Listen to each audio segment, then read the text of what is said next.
...1992 yılından beri Birleşmiş Milletler'in kararıyla 3 Aralık Dünya Engelliler Günü olarak kutlanıyor. Bugünün Engelliler Günü olarak kutlanmasının amacı elbette ki toplumda bir farkındalık yaratmak, engellilerimizin sorunlarına, ihtiyaçlarına toplumun da ilgisini çekmek.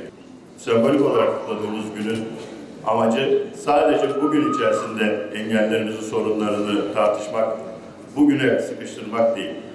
Yılın diğer günlerinde de engellerimizle birlikte olmak, onların sorunlarına, ihtiyaçlarına eğilmek hem kamu görevlisi olarak hem bir vatandaş olarak hepimiz için bir sorumluluk.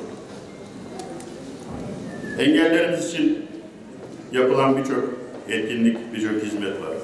Ama bence en önemlisi engellilerimizi evde kapanmış vaziyette çıkartıp onları günlük hayatlarını sürdürebileceği, iş hayatında, spor hayatında, sanat hayatında olabileceği, yani kısacası hayatın her alanında olabilecekleri bir ortam yaratmak önemli.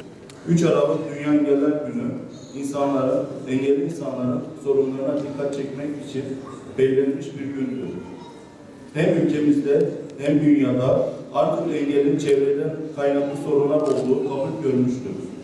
Yani sizler hep bir yerden bir yere rampa ve asansör olmadığı için gidemiyorsanız, sokakta kaldırımlar erişebilir olmadığı için hareket edemiyorsanız, toplu taşıma araçları size uygun olmadığı için kullanamıyorsanız, araçlarınız için ayrılmış parklara araçlarınızı park edemiyorsanız, siz ne yapacağını bilemez duruma düşüyorsanız, işe girmek için reddediliyorsanız, sen bunu yapamazsın cümlelerine maruz kalıyorsanız asıl engel burada.